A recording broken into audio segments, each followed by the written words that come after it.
Looking at our world from a theological perspective. This is the Theology Central Podcast, making theology central. Good afternoon, everyone. It is Tuesday, May the 3rd, 2022. It is currently 5:06 p.m. Central Time, and I'm coming to you live from Abilene, Texas. Now, I know it's 5:06 p.m., and I know between the time you woke up and 5:06 p.m. Central Time, you have read and heard so much about the controversy that is swirling around the country today. The big story, the hot topic. And I don't know what you turned into. I don't know if you listened to talk radio today. I don't know if you listened to Christian radio. I don't know if you were all over social media. But I know this, whatever you tuned into, everyone had, I guess we will call it a hot take. Everyone had some strong words to say, and most likely their words took a particular viewpoint, right? Either they were celebrating today or they were very upset today. And I don't know how you're feeling, but I know this. There's lots of strong emotions going on right now. Everyone has an opinion. Everyone has something to say. And anyone that has a microphone, they're using that microphone to talk about it. Anyone who has, a social media account, they are posting about it. I mean, it's just the topic, and you probably know what I'm talking about, right? You probably know what I'm talking about. I don't know where you were, but basically, I don't know what time it was. I feel like it was getting close to midnight, maybe 11 p.m. Someone had mentioned, hey, things are about to get crazy on social media earlier in the Discord channel. And I was like, what's going on? They're like, Roe v. Wade. And I'm like, oh yeah, the Supreme Court's decision that will come down June, July, they will release their decision, and, we'll find out what's the future of Roe v. Wade? What's the future of abortion rights in the United States of America? We'll find out then. Now, I don't know if the information had already came out at that time, and that's why people were saying something in the Discord channel. I just thought, they're talking about what's going to happen this summer and that it's going to be crazy. So it may have already dropped, but at some point, all of a sudden, my iPad just started, one notification after another from every news site. It just started going crazy. And basically it was, a leak had occurred. Basically, this is what happened. A leaked draft opinion from the Supreme Court. So an opinion from the Supreme Court about abortion rights was leaked, and it seems to signal that the Supreme Court is on the verge of overturning Roe v. Wade, or Roe versus Wade. It seems that that's what this leaked opinion demonstrates and what it signifies, and everybody started going crazy. Why was it leaked? How dare this was leaked? This is wrong. This is a breach of confidentiality. This is horrible. And of course, people who are for abortion rights, they're furious. They're upset. What are we going to do? People who want abortion to come to an end, they were celebrating. They're like, this is what we've been praying for. This is what we've been working for. This is why we voted for Donald Trump. This is what we've been trying to do. We want to end Roe v. Wade. We want to end abortion rights in the United States of America. And it started going crazy. In fact, if you go to the Drudge Report right now,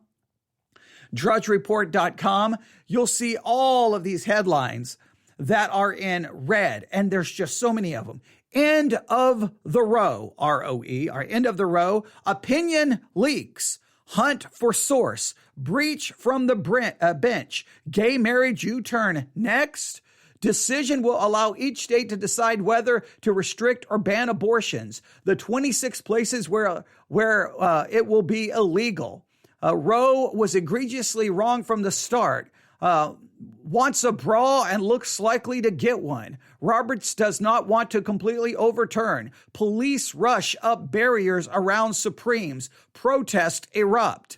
leak stuns nation on 3 fronts. Who revealed it and why? Reporter speaks about breaking a story of a lifetime. Supreme Court in disarray after extraordinary breach. Pelosi and Schumer slam one of the worst decisions in history. And I mean, it just goes on. I mean, there's one headline after another, after another, after another. It's just absolutely crazy right now. So I asked some of the people in the Discord channel today, kind of like what there was opinion. I kind of stayed out of it, just let people talk because I just wanted to hear. And I was like, what do I do today? So then I had to, at some point I had to stop and go, what do I do? I mean, I have a microphone waiting for me upstairs, right?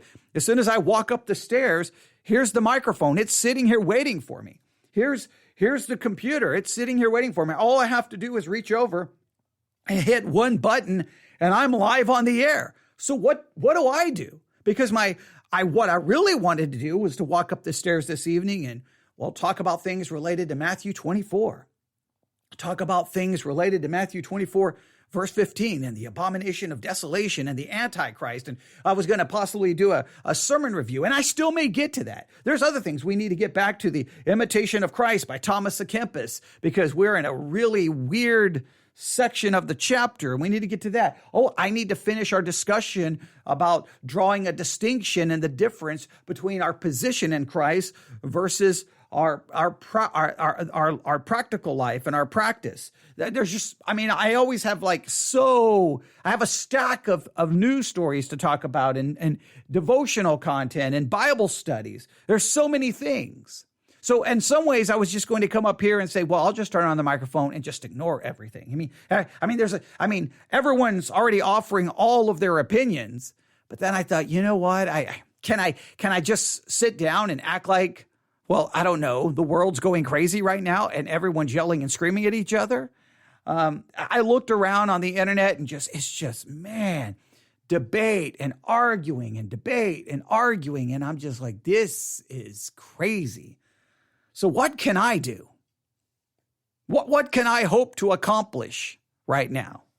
Well, I don't really know I don't even know what I hope to accomplish. I guess what I'm going to try to do is just try to bring maybe some kind of clarity to all of this, give us some specific reminders, and then maybe just try to point you what I think is in a better direction. Okay, so I'm going to use an article here that at least offers some basic information of what has happened.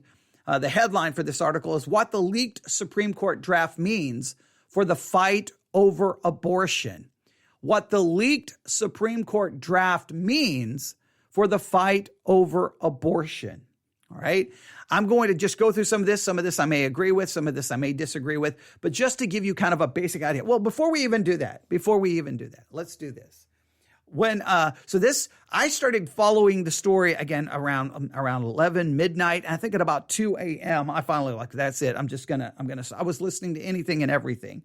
But then when I woke up, turned on Christian radio, and this is what I heard. This was about 8:30 this morning. After I'd gotten up, I'd taken a shower, got some breakfast. I think it was around 8:30 a.m. and I heard this. American Family News, I'm Rusty Pugh. The stunning leak of an alleged Supreme Court draft opinion signaling the end of Roe versus Wade is sparking outrage among conservatives. Fox's Laura Ingram. No matter what you think about this outcome, the leak itself represents a shocking and unprecedented breach of the court's confidentiality. It is not up to a law clerk to decide when the decision of the court will be announced in what is a naked attempt to try to change the outcome before the final opinion is issued. Fox Nation host Tommy Lahren thinks this was an intimidation tactic.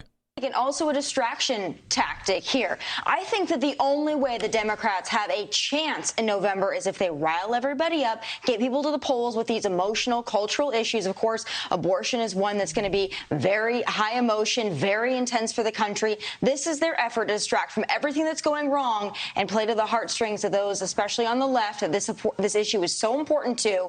And I think we're going to see the summer 2020 reignited with protests and, dare I say, an insurrection. I know that's a dirty word, but I think we're going to see a lot more to come this week.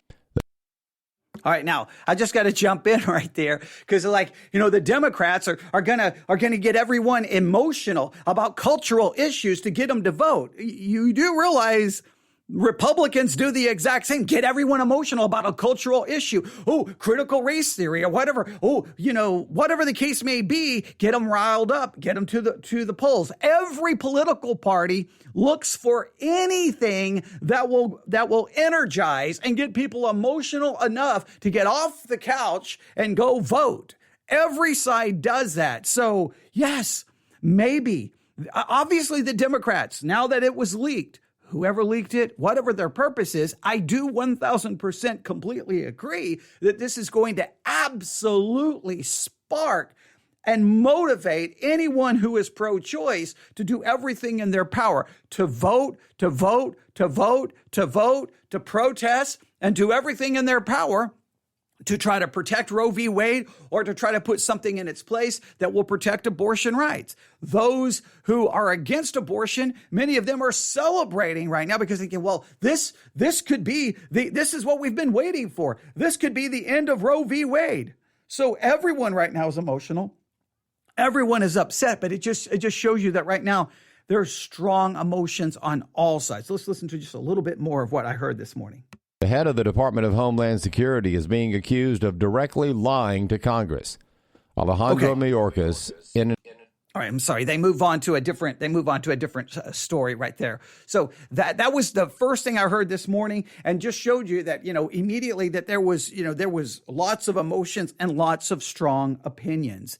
So what can I do today? Well, I could sit here and play audio clip after audio clip, and we could take it apart and I could review them, and we could spend hours doing that. Maybe we'll look. I don't think, obviously, we're going to be talking about this story off and on, probably for the next, probably all the way to the midterm elections. So I'm going to just pick and choose when to talk about it based off what a lot of you are either struggling with or questioning. I'm going to we'll just see. Each day will dictate what I need to do. But I'm going to try to make sure that whenever I do turn on the microphone and talk about it, I can offer something hopefully that will be beneficial. So let's just go through some basic information here, and hopefully I can offer something here that will be beneficial. All right, so here's the basic story. A leaked draft opinion signals that the Supreme Court is on the verge of overturning Roe v. Wade. Politico reports they have received a copy of an initial draft majority opinion that has been circulated inside the Supreme Court and that strikes down Roe v. Wade.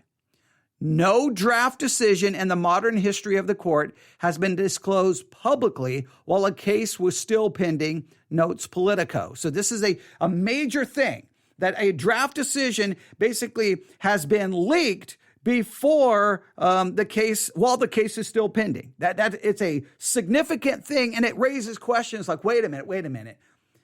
Does any side want that to happen? Because just think about this. This is very important, because we do need to understand how this impacts everything. The Supreme Court is not making a decision yet, right? So now that this is released now, before the decision is final, in other words, the case is still pending. Well, now this just sets everyone into a frenzy. And let's say, okay, if you're pro-choice, right now you're losing your mind and you're calling your congressman, your senator, you're calling everyone going, what are you going to do now? Let's not even wait till June. Let's not even wait till July. Let's not wait until the official decision is released. Start doing something right now. Start passing every law that you can right now.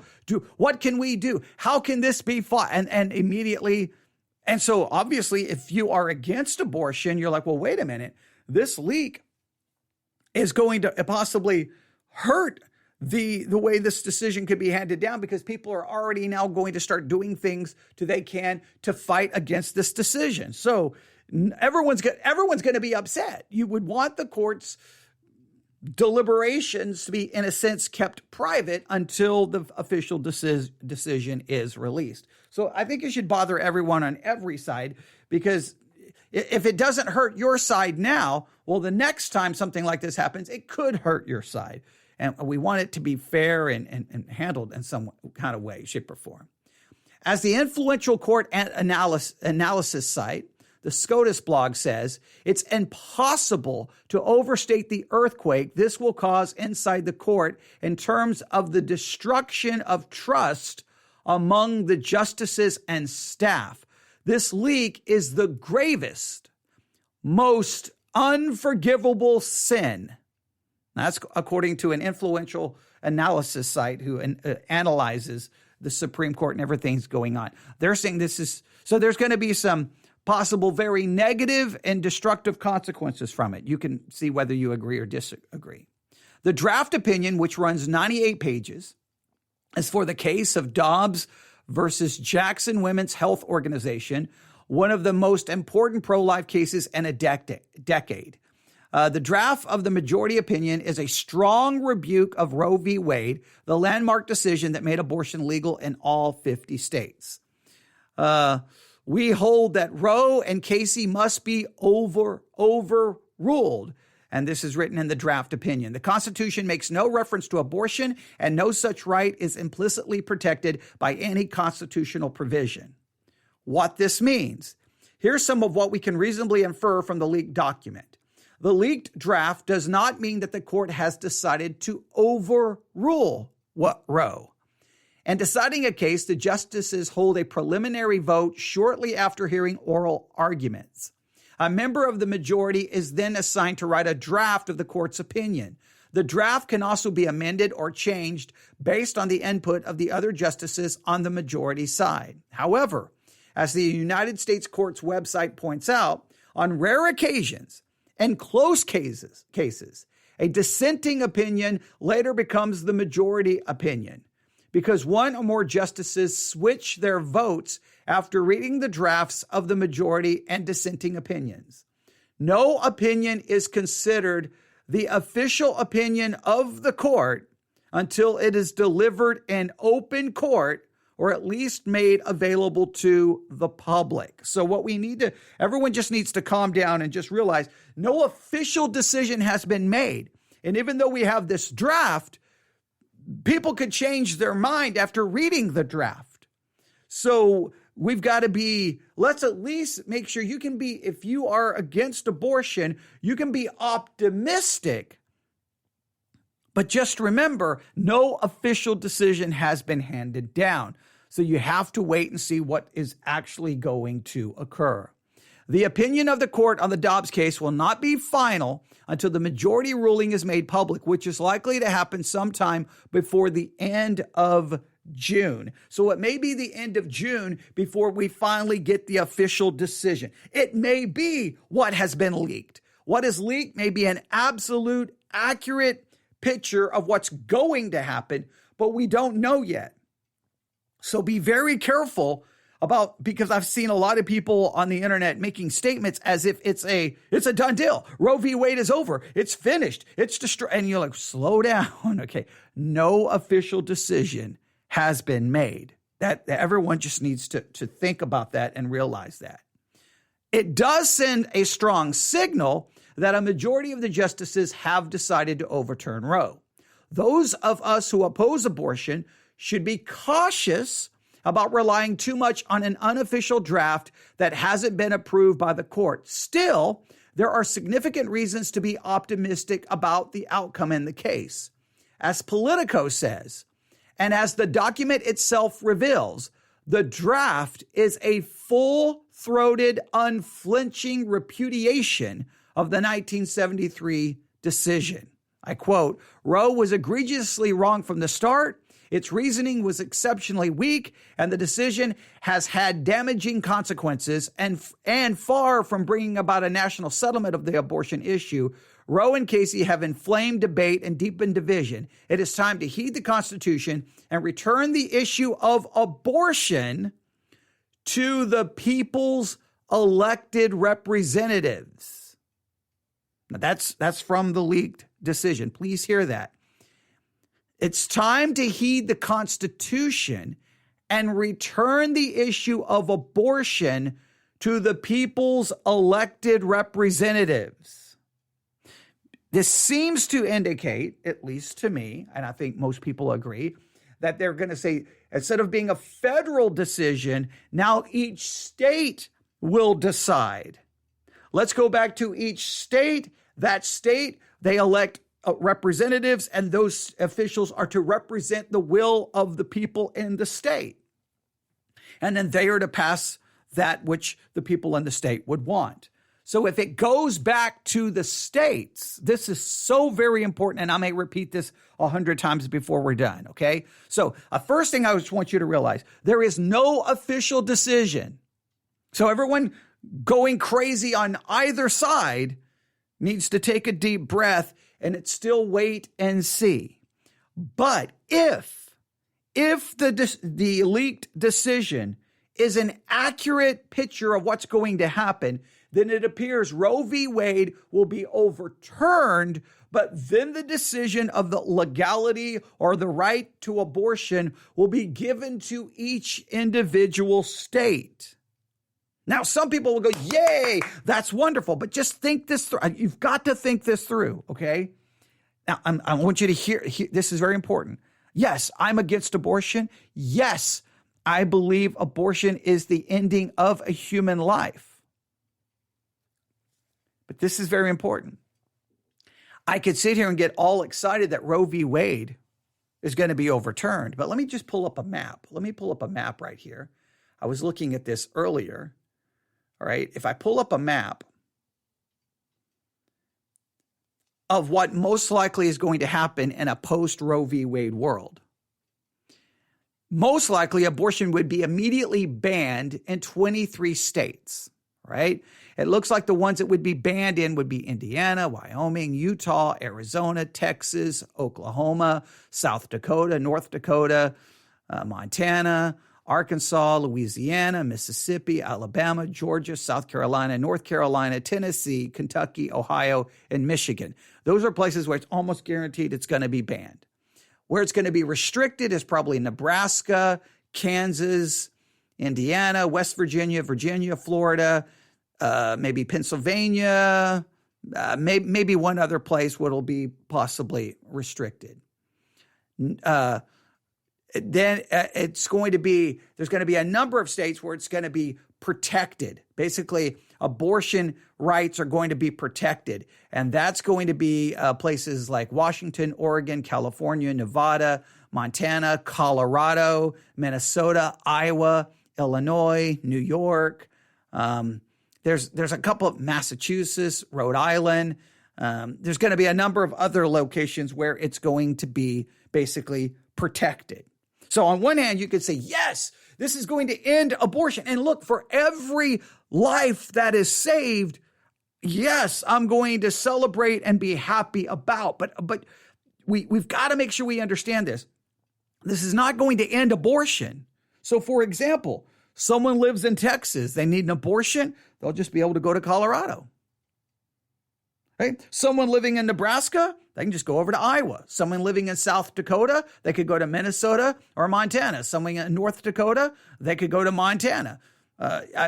Someone in Idaho could go to Oregon or Montana. Someone in Wyoming could go to Montana or Colorado. Someone in Utah could go to Nevada or Colorado. Someone in Arizona could go to California, Nevada, or Colorado. You just got all. There's going to be these states where people could get to without too much difficulty. So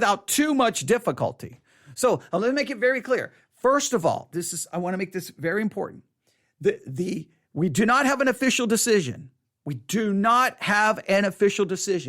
If what we think, we have a leak, and if what the leak is giving us is an accurate picture, then that means the states are going to make the decision. All right. So number one, we don't have an official decision. We just have a leak. Number two, states, it looks like, will be the ones who make the decision. And number three, that means even if your state bans it, all someone has to do is go to another state in order to get an abortion. And it was announced that, I believe Amazon, I think I have the news article right here, that Amazon, I believe, is going to, let me see here if I can find it. I had the article. I think they're going to give up to $4,000 a year for like travel and other things. And that would be like travel for certain medical things, which would include abortion. So I mean, that would be a major company saying, hey, well, we're going to give you up to $4,000 if you need to travel to get an abortion. That means that in other words, there's going to be ways for people to get an abortion. All right. There's going to be ways for people to get an abortion. And there's going to be a fight to try to find ways to stop this. There's going to be all kinds of arguing and fighting. Yeah, I don't have the article currently in front of me, but yes, I think it's going to be $4,000 annually that can be used for like health and travel, and you could use it to travel to get an abortion. So that's not going to stop anything. So let's make sure we go through this. So what have we got so far? Number one, that we don't have an official decision. We have a leak. If the leak is accurate, then the states will make the decision. If the states make the decision, there will still be plenty of states where it is completely legal, and they're probably going to try to pass laws to protect abortion, and they're going to basically be, sanctuary cities for people seeking an abortion. Now, there's going to be a fight to try to stop that. There's going to be a fight to try to end that, but just make sure we understand that's how it's going to work. And here will be the question. Okay, so let's say that abortion drops dramatically in Texas because Texas bans it, so it comes to zero. Yeah, but how much does abortion increase in Colorado? If the increase in Colorado basically negates the complete banning of it in Texas, in other words, if the abortion numbers continue to be the same, then all you've done is you didn't stop abortion. You just moved where abortion occurs. You didn't stop it. You just changed where it happened. Right? In other words, you didn't necessarily save lives. You just changed the location in where those lives are brought to an end. So we've got to make sure we at least understand exactly how this is going to go down. It's going to go to the states. So number one, again, I'm just going to keep repeating these. We don't have an official decision. We have a leak. That leak seems to indicate that it's going to be given to the states. Those states will have to make a decision. Number three, we absolutely know there's going to be certain states that are going to come in immediately and say, oh, we're protecting abortion. You can come here. So there's going to have to either be like trying to ban people from traveling to get an abortion. Who knows how that's all. There's going to be all kinds of arguments, but you should be prepared for this. That means every state election is about to become a full-blown culture war. And if it is true, now I want you to hear what I'm about to say, if it is true, because depending on the studies you read, if it is true that the majority of Americans support a woman's right to get an abortion, if that is true, then what you're going to see is people who probably have never voted, never cared to vote, are going to get fired up and get registered to vote because they're going to do everything in their power to overturn their state's ban on abortion. So that could mean that it could lead to a lot of Republicans and conservatives being voted out if the majority of the people in a state actually want a woman's right to be protected. That's how they're going to view it. So this could have a profound impact on every election going forward. All right. But it looks like it's going to be given to the states. All right. Now, near the end of the draft, we read this. We do not pretend to know how our political system or society will respond to today's decision overruling Roe and Casey. And even if we could foresee what will happen, we would have no authority to let that knowledge influence our decision. We can only do our job, which is to interpret the law, apply longstanding principles, and decide this case accordingly. We therefore hold that the Constitution does not confer a right to abortion. Roe and Casey must be overruled, and the authority to regulate abortion must be returned to the people and their elected representatives.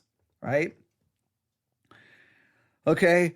Yes. Someone just made a comment. I'll try to get to that comment in a minute because I don't want to get detoured in a minute, but I definitely will come back to it. But again, in this leaked decision, it's going to return it back to the people, back to elected representatives, back to people, or back to the states. And I'm telling you, you can ban it all day in one state. If the state right next door to you makes it legal, are you going to ban people from traveling from one state to another state in order to get it? I think there's going to be an attempt to do that. I don't think a lot of people, I think there will be a major pushback, and then the elections are just going to become absolute, just insane. So I guess what I'm trying to say is this is not going to stop the fight. This is not going to end abortion in any way, shape, or form. I don't know how it will impact numbers. I don't know. Now, look, for every life saved, I'm going to support it because I believe abortion is the taking of a human life. So I want lives to be saved. I just don't know in this particular case how it's going to work. You know what I'm saying? It's like, hey, you're in one state and right next door to you, the other state's like, no, come here. Well, then people will just, in many cases, in some of those places, some of those states, it would just be a couple of hours drive. And if companies like Amazon are going to give people up to $4,000 a year so that they could use that money to travel to get an abortion, well, I mean, then if there's going to be major companies who make that like a benefit, well, then people will have access to it. They will just have to go through the travel to get to where they want to go to have it done. Which, yeah, I mean, there's lots of legal issues that are going to have to be worked out. All right. Then they offer some more opinions here. Okay. They do say this.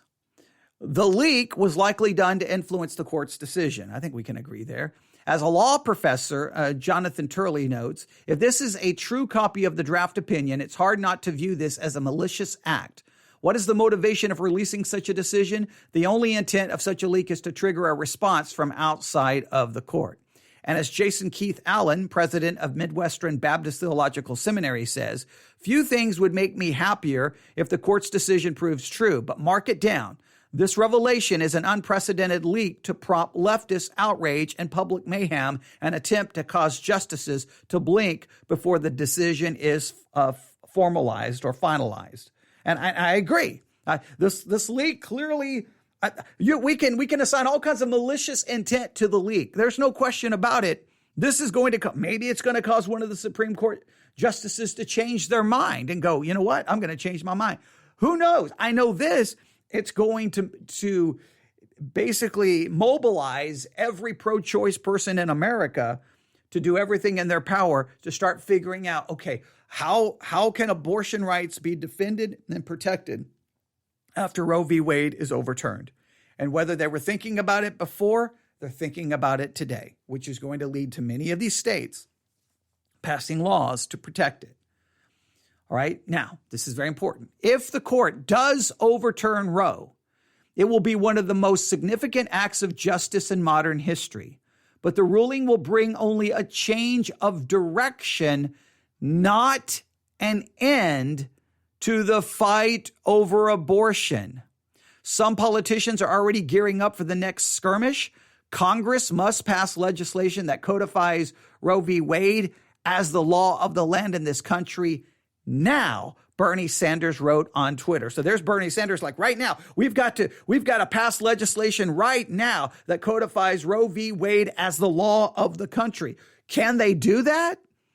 And what would that, how does that work with the Supreme Court? Like what happens there?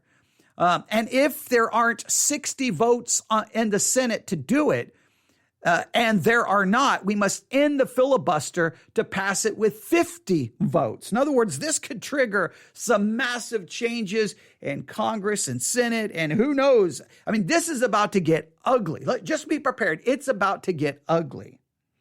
Legalized abortion may soon become an issue that changes based on who controls Congress or the state legislator. That's what's going to happen. Instead of worrying about federal election, it's going to be about who's in Congress and who's on our state legislator. Change that. Then the state changes. Then the state just changes the rules on abortion. In some states, voters may believe that the abortion right should be even more extensive than the right Casey and Roe recognized. Voters in other states may wish to impose tighter restrictions based on their belief that abortion destroys an unborn human being.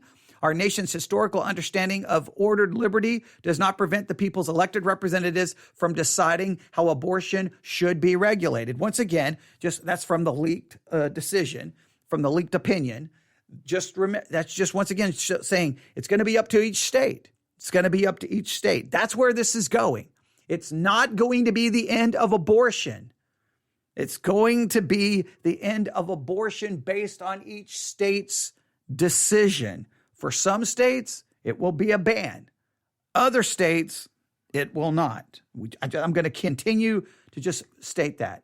Currently, 4 states, Mississippi, Louisiana, North Dakota, and South Dakota, have triggered laws that will immediately ban abortion if Roe is overturned. On the opposite side, 8 states already protect abortion in their constitutions: Alaska, California, Florida, Massachusetts, Minnesota, Montana, New Jersey, and New Mexico, while 8 more, Connecticut, Delaware, Hawaii, Maine, Maryland, Nevada, Oregon, and Washington, protect abortion by state statutes. So already there's some that are going to protect it. Others are protecting it in different ways. There's going to be a lot of states that seek to protect it. That's just the way it's going to go. None of this will be news to longtime pro-life activists, but there are many pro-life Christians, maybe even the majority, who think that overturning Roe will put us in the final stage of the culture war over abortion. That's not the case. That's not the case. Those who think that are just wrong. This will not end abortion. This simply will now allow the states to decide. Maybe you're in a state that will end it, and you may feel some moral satisfaction that we ended it in Texas, right? We ended it in whatever state you're in. We ended it. But people can just go to the other state and receive said abortion. Will they do it? Will that happen? I don't know.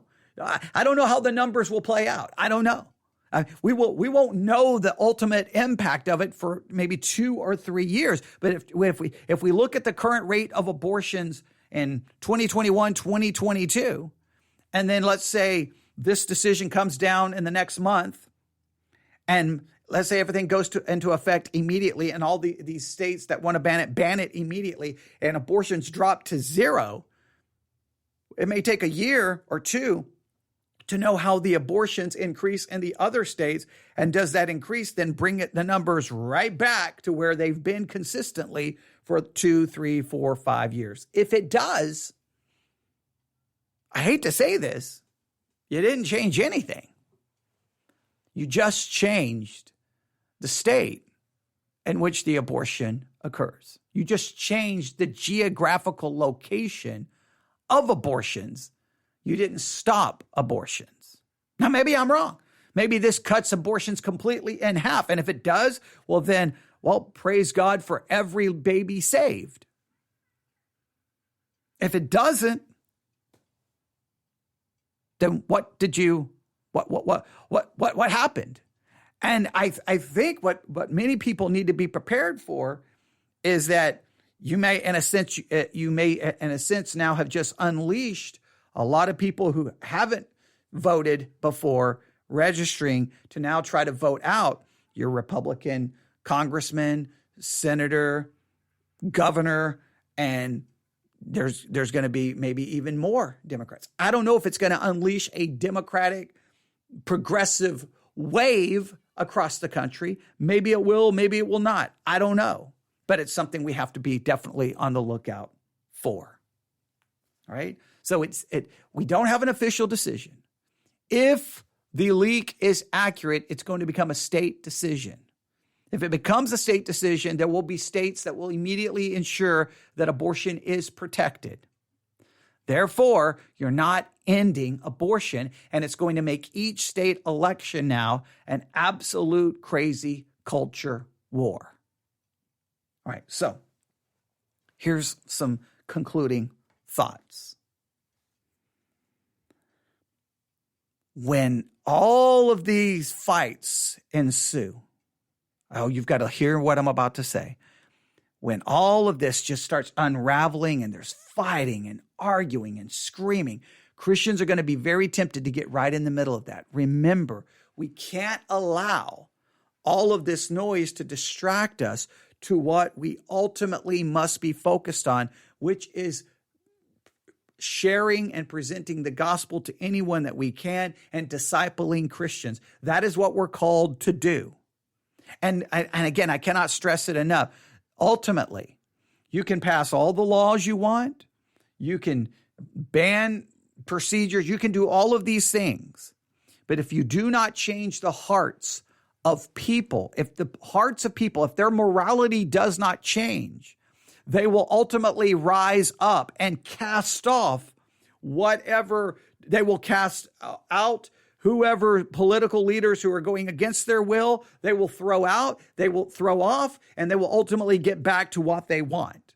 So if you don't change the hearts of people, you may get a temporary victory, but sooner or later, the majority is going to rise up and say, no, we're not going to have you telling me what to do or what I can't do, and we're going to pass laws that I can do what I want to do. That's where we're going to go. So the battle for any cultural issue, let me make it, the battle for any cultural issue is not one at the Supreme Court. It's not one with the governor, with a senator, with a congressman. It's not one in politics. It's one through the preaching of God's word, people being converted, then discipled, and then taught to obey everything which God has commanded. That's the only hope of change. That I think is the biblical perspective. So everyone's going to be yelling and screaming. Try to have a level head and try to remember, don't lose focus. Now, someone posted something in the chat, and it is a common perspective. I may have a different take here, but hopefully they will at least listen to me. It says, last things Christians need to do is to try to take rights away from other people, which is a goal for the loud abortion ban Christians. Now, I do understand that Christians have a tendency to want to take the rights away from other people, and then we get mad when people want to take the rights away from us. I do understand that logic, and I completely agree with it. However, I do believe abortion is in a different category. And let me explain. I'm a Christian, but I want to take away the rights from anyone breaking into my house, killing me or my wife. I want to take away the rights from anyone to get into a car drunk and kill anybody. I want to take away the rights from people who seek to do harm and kill people because they're taking away the rights of other people to live. I think abortion is in a unique situation because abortion is the taking of a human life. So taking away the rights of someone to end another life, to me, is not only consistent with a biblical worldview, to me, it just makes sense from a human rights perspective. If you don't believe it's a baby, then you don't believe it's a life. Well, then of course you're taking away the rights of someone to remove something in their body that they don't want to be there. But if it's a life, then that's when it takes on a different category, right? Because I think as Christians, we want laws passed to prohibit and take away rights from people to kill, to murder, to rape, to molest. I mean, we can go on and on and on and on and on, to steal. No, you don't have the right to do that. And if you do that, you go to jail. We do that with everything. If abortion, and so it really comes down to how do you view what's inside the woman? Is it a life or isn't it? And I don't even think, to me, this is a religious issue. I think, to me, first and foremost, it's, do we believe that murder is wrong? And is that a life? If it's a life and we believe murder is wrong, then we have to protect the life. So, and typically I agree that Christians sometimes want to take away the rights from others. And when we start taking away their rights, we are ultimately taking away our own rights. I completely agree with that philosophy. But when it comes to murder, killing, stealing, burning down someone's property, or whatever the case may be, That's where I would draw a distinction, and I think we have to at least consider that distinction. But that's what makes this so controversial, because you got a good portion of the population who don't believe it's a baby. You got another portion of the population who believes it is. But I do know this, there's some really weird inconsistencies in how sometimes people in the world handle abortion. I'll give you an example. I think it was New Amsterdam. May have been New Amsterdam. It may have been The Resident, one of the medical dramas. And they were just having this discussion in regards to abortion. And it was really weird. And almost like within one scene, when they talked about terminating the pregnancy, they did not use the term baby. It's just terminating the pregnancy. I'm just going to terminate the pregnancy. But the minute they were no longer talking about terminating the pregnancy, just referring to the fact that the woman was pregnant, they referred to what the woman was carrying as a baby. So like, okay, if I'm going to terminate it, it's just a pregnancy. But if I'm not talking about terminating it, well, now my baby, your baby, our baby, the baby. It's a baby when you're talking, it's still not born. It's a baby when you're talking about, what are we going to do for our baby? Are we going to, make a nursery? I wonder if it's a boy or it's a girl. They talk about it as a human being. But the minute they started talking about possibly an abortion, they just completely threw out the word baby, and now it was simply terminating a pregnancy. It wasn't a baby. But literally, if I had the audio for the scene, it was crazy. It was like within like 7 seconds, they go from terminating pregnancy to referring to it as a baby. I'm like, well, if it's a baby, then you're not terminating a pregnancy. You're terminating a baby. You're terminating a life. Which is it? That's where the debate has been, will always be. And for some weird reason, nobody in our culture can seem to come to an agreement on that. But it's just crazy. A woman will constantly refer to, when she's pregnant, the baby, the baby, the baby. The baby is restless. The baby. They constantly refer to it as a baby. If a man attacks a pregnant woman, begins to punch her in the stomach area, and that baby dies, they'll want the man charged for murder. Well, wait, you can't be charged for murder if it's not a person, right? So there's a lot of weird inconsistencies within culture on this. But see, that gets into all of the never-ending debates about abortion. What I want to do here is simply show you that, hey, we don't have an official decision yet. Make sure if this is an accurate representation or picture of what's going to occur, it's going to go to the states. So abortion is not going to be banned. You just are going to have to go somewhere else in order to obtain one, right? That's just so very important. And this is going to make every battle, it's going to make every state election just chaos. It's just going to be yelling and screaming. And what my fear is that Christians are going to get so caught up into this battle that we lose track that the only real answer is the gospel. And it will be interesting to see. It's 2022. I know I'm throwing out a big, I know I'm going to throw out a crazy prediction. It's 2022. Look at where what the state of abortion is in the United States of America by the time we get to 2025, 2026.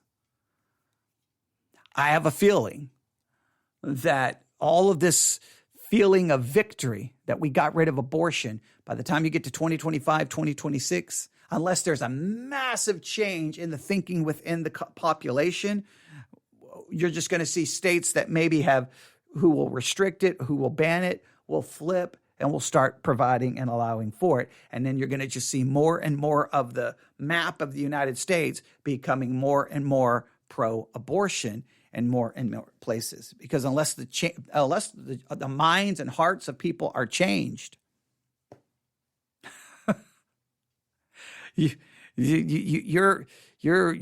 can sit there all day, basically putting your finger, the dam is cracking, and you're putting your finger in the dam trying to hold back the water. Sooner or later, it's cracking and it's going to burst open, because you got to change. You got to look a culture that rejects transcendent morality and basically believes morality is what they decide it to be, how in the world are you going to completely convince them that abortion is wrong when they think morality is something that they choose? You've got to change the hearts and minds of people. They need salvation. And I just feel like the church is going to get lost in all the gospel is going to get lost in all of this. And I do have to say this. This is very important. To anyone, to any woman, and Christians need to be, we've got to get better at this. To any woman who's ever had an abortion, the gospel is for them too. Salvation and forgiveness is for them. We have to offer salvation and forgiveness even to a woman who's had an abortion, 3 abortions, 5 abortions, 10 abortions. There is still salvation. The grace of God is greater than your sin. Sometimes we see people who support abortion, again, as enemies to be defeated, not as people who need salvation. And we have to realize that abortion is an emotional topic. It's ugly. It's emotional. People get mad. They cry. They yell. They scream. It gets crazy. So whenever you're discussing it, you want to be a voice of calm and of reason. This is not a time for hot takes. This is not a time for, being braggadocious and condemning. This is a time for okay, man, the culture is going to be even more divided and more fracturing and more falling apart. We need the gospel. We need Christ and him crucified to save us from our sins. That's where the focus needs to be. Now, I do not think in any way, shape, or form am I saying abortion is a wonderful thing. I believe it's the taking of a human life. I hate it. I hate the killing of a human being in the womb or outside of the womb. I'm not a fan of it. But we've got to love our enemies. We've got to show mercy, compassion, and grace at the same time taking a stand for what is true and right. We got to handle ourselves in a correct way. It's very interesting that I talked about, hey, how do we handle ourselves? Well, we can contend for the truth, but we can contend in such a way that our contending becomes sinning. It's very interesting that I discussed that yesterday, right before the news breaks, that the decision about Roe v. Wade or Roe v. Casey was being leaked, and then everyone started going crazy. It's just, I believe in God's providence, and God's providence, I was trying to warn everyone, we need to consider how we contend, because our contending can become sinning, and we do not want our contending to become sinning. And there are, and this is also very important, because I saw a little bit of this on the internet today. They're believers, Christians, who may have somewhat of a different take on abortion. Now, I may think that they are wrong. They may say abortion is wrong, but they may be against the government passing laws. In other words, there may be different opinions. Just remember, someone's salvation is not dependent on their view of abortion. It's based off their faith in Jesus Christ. We may disagree, and we can have those struggles and disagreements and try to maybe bring someone to what we may believe is a more biblical perspective. But we just got to maintain some level of calm and peace and just not, it's like I saw today Christians attacking Christians, Republicans attacking liberals, liberals attacking Republicans, progressives attacking conservatives, everyone was attacking everyone. And it's like, this is insanity. Especially considering we still don't even have an official decision yet. But abortion will not be banned. It will only be banned in certain states. Other states will be more than happy to welcome. Now, I think immediately Republicans will try to pass some law that will forbid people from traveling to different states to get one. I don't know how that's going to work. It's just, there's going to be so much legislation and bills and It's just going to be, I have a feeling. My fear is that between now, May the 3rd, 2022, and the election, and November 2023, right? Is that, yeah, I think that's when the midterm election occurs, right? I could be wrong. 2024. Obviously, I'm not a big fan of politics. Between now and the midterms, I think what we're going to see is that the church is going to become more and more involved in the politics and the cultural war, and the gospel is the thing that's going to fall to the wayside. And the church is going to be seen more as a political entity than a gospel proclaiming ministry. And that's going to be my prediction. Between now and the midterms, it's going to just be, the church is just going to become, they're going to be seen as a political entity, not a gospel sharing ministry. And that is extremely concerning. All right, there's some thoughts. I know that took almost an hour. I did not want it to take an hour. There you have it. I have more audio. I've got more articles. Again, you can if you just go to the Drudge Report, and whatever you think about Drudge, I mean, basically he just provides links to different, the conservatives turned on Drudge, and I really like, what in the world? He just provides links to news sources. Wow. But everybody's like, he provides the wrong links. And it's like, I want him to provide links to everything. Conservative, liberal, everything, but okay. But yeah, Biden is vowing to fix it. Obamas are calling for protest. I mean, it's getting ready to get crazy. Yeah, it's getting ready to get crazy. I mean, you can just go to Drudge Report and see all of the headlines right now. They're all in red.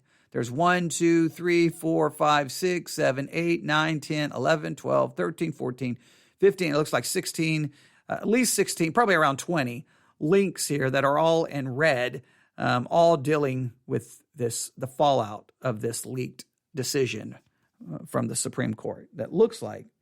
I hope it was good thoughts. I hope so. This is one of those things that's a no-win. I'm going to tick off everyone on this, but I just, I don't even know what to say today. I really don't, but we will see. We will wait and see and just continue to struggle with this. And I think what I'm going to really focus on is, at times I'm going to have to address this, but I'm just going to constantly try to get our attention back to the gospel, growing as a Christian, presenting the gospel to people, discipling people, doing the work of ministry first and foremost.